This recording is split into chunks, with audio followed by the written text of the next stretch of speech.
அவனுக்கு ஆட்டு மந்தையும். பாருங்க, அதுக்கு முன்ன 100 மடங்கு அதிகம். 12ல இருந்து வாசிக்கும். ஈசாக்கு அந்த தேசத்தில் விதை விதைத்தான். விதை விதைச்சான். என்ன விதை விதைச்சான்? நம்ம பார்க்கணும் இல்லைங்களா? எல்லாரும் ஒரு விதை விதைக்கலாம். நம்ம என்ன விதை விதைக்கிறோம்? வாயின் வார்த்தைகளை, நம்ம தேவன் வார்த்தைகளை நம்ம விதைக்கும் போது, அதுக்கு முன்ன வார்த்தையில கூட நம்ம சண்டையில பார்த்தோம். ஏன்னா ஒரு செடி நம்ம விதை விதைக்கிறோம், அந்த செடி கொஞ்ச நாள் பொறுத்து என்ன ஆகுதுங்க, முளைச்சி அது என்ன பண்ணுதுங்க, பெரிய செடி ஆகி செடிக்குள்ள என்ன ஆகுதுங்க, பூ பூத்து காய் காய்ச்சி திரும்ப எல்லாருக்கும் பலன் கொடுக்கறதா காணப்படுது. ஈசாக்கோ விதை விதைச்சானா அது எப்படி பலன் பெற்றது பாருங்க. கர்த்தர் அவனை ஆசீர்வதித்ததினால், கர்த்தர் அவனை ஆசீர்வதித்தினால் அந்த வருஷத்தில் 100 மடங்கு பலன் அடைந்தான். 100 மடங்கு பலன். அந்த பஞ்சமா இருக்குது அந்த தேசத்துல.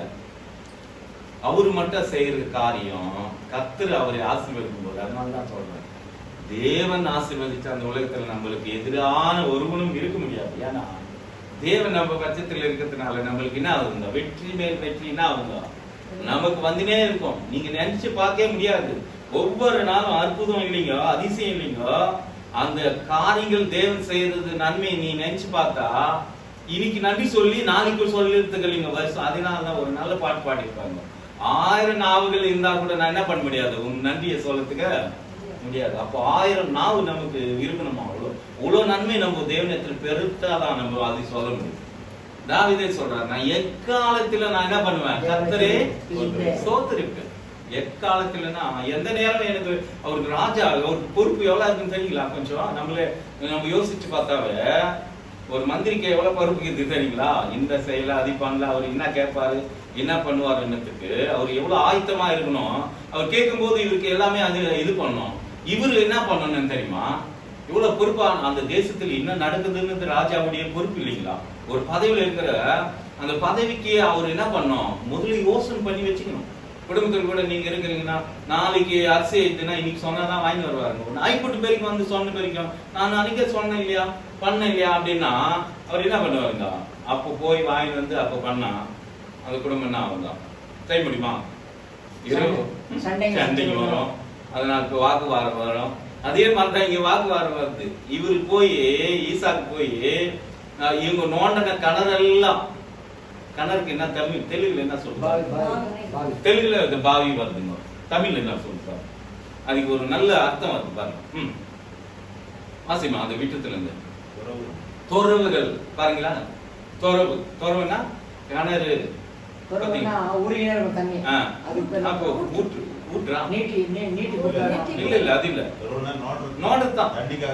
தண்ணிக்காக நோண்டு, அத கிணறு இந்த பாயின்னு தெலுங்குல. தமிழ்ல வந்து துறவுனா நோண்டு போகுது. அங்க இருக்கிற இது சம்பவத்துல அவர் நோண்டி எடுத்தாராம். மத்த பேரெல்லாம் நோண்டா வரலீங்க, அங்க எதுவுமே பலனே வரல. ஏன்னா எல்லாம் தண்ணி வராம இருக்குது. இவர் எங்க அவர் கை வச்சு அவர் என்ன பண்ண போறாரு, அந்த துறவை நோண்டும் போது தேவன் என்ன பண்ணிருக்கிறாரு, ஆசீர்வதிச்சு. எது செய்தாலும் ஆசீர்வாதம். அதுக்குதான் நம்ம கூட நீ தொட்டதெல்லாம் பொண்ணு ஆகும் அப்படின்னு ஒரு சிலர் சொல்றாங்க. வாயின் வா நீ சொன்னா இவன் வாயில என்ன பண்றான், கொஞ்சம் சக்கரை போதும். நீ சொன்னா அந்த புல்லெல்லாம் பருப்பு போகுது அப்படின்னு சொல்லிட்டோம்னா அது சந்தோஷப்பட்டு புள்ளையா ஒரு வேலை வந்துச்சுன்னு வச்சுங்க, ரொம்ப சந்தோஷமா உன் பேரை கூட வச்சிருன்னு சொல்றாங்க. அப்படி என்ன பண்ணிருக்கிறாங்க. இப்படி எல்லாம் சொல்றதுக்கு ஈசாக்கு என்ன பண்ணாங்க, ரொம்ப ஆசீர்வதிக்கிறாங்க. அதுல விட்டுத்தல் படிங்க, 25வது வசனம். அதுல விட்டுத்தல் படிங்க. அபிமெலேக்கு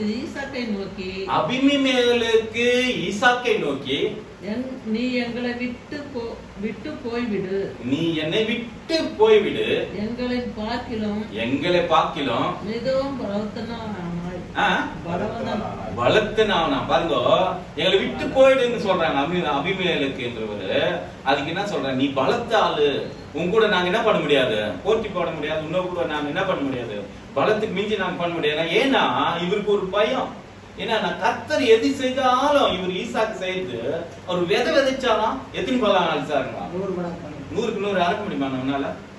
ஒரு செடியில நம்ம வைக்கிறோம்னு நினைச்சுக்கோ, ஒரு விதை தான் வைக்கிறோம். அதுக்கு முன்ன ஒரு வார்த்தை சொல்லுங்க, அந்த விதைக்கு தகுந்த மாதிரி தேவன் என்ன பண்றாருங்க, எது செய்தாலும் அவருக்கு ஆசீர்வாதம்.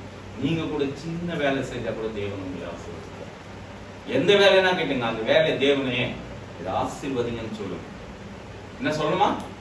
இது நான் செய்யற வேலை ஆசீர்வதிங்க, நிச்சயமா ஆசீர்வதிப்பாரு. ஏன்னா அந்த ஈசாக்கு தேவன் தான் நம் தேவன் இல்லைங்களா? யார் தேவன் தான்? ஈசாக்கு யாக்கோபு யாரு தேவன்? நம்மளுடைய தேவனா இருக்கிறார். ஏன்னா வாக்கு பண்ணவர் அவங்களுக்கும் ஒண்ணுதான், நம்மளுக்கும் ஒண்ணுதான். ஆனா அவங்க முற்பிதாக்களுடைய கணக்குல வராங்க. நாம் இப்ப இருக்கிறதான சுதந்திரமான பிள்ளைகளா நாம் இருக்கிறோம். காரணம் டிஃபரன்ஸ் ஒண்ணும் இல்லையா? அவங்களுக்கு பரலோகம் பிராமிஸ் பண்ணாருங்களா? இல்ல. பூமிக்கு உடைய ஆசீர்வாதத்துக்கே இவ்வளவு கொடுத்திருக்கிறாருன்னா நமக்கு என்ன பரலோகத்தை நமக்கு பிராமிஸ் பண்ணிக்கிறார். நீங்க என்னோடு கூட நீங்க பாடுபட்டீங்கன்னா என்னுடைய ராஜ்யத்துல நீங்க எப்படி இருப்பீங்க? ஆளுகை செய்யறீங்க, நீங்க ஆளுகை உள்ளீங்க. நீங்க என்ன சொல்றீங்களோ அது நடக்கணும் நமக்கு பிராமிஸ் பண்ணாருங்க. உங்களை என்னையும் தேவன் பிரிச்ச காரணம் என்ன தெரியுங்களா?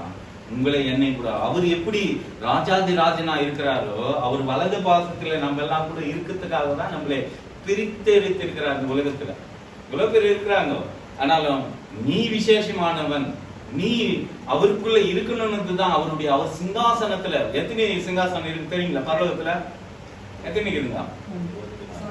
24 சிங்காசனம் இருக்குது. முப்பர்கள் இருக்கிறாங்க. அதே நேரத்துல எத்தனையுடைய அதிகாரத்துல இருக்குதுன்னா எத்தனை கோத்திரம்? நம்மளுக்கு 12 கோத்திரம். அதுல இருந்து ஒவ்வொரு கோத்திரமா நம்ம பிரித்து எடுத்து அதுல ஒவ்வொருத்தரையும் உட்கார வைக்கிறாங்க. அந்தந்த கோத்திரத்தை நம்ம எல்லாம் அந்த கோத்திரத்துல இருந்து வந்தங்களா? இல்ல, அந்நியர்கள்.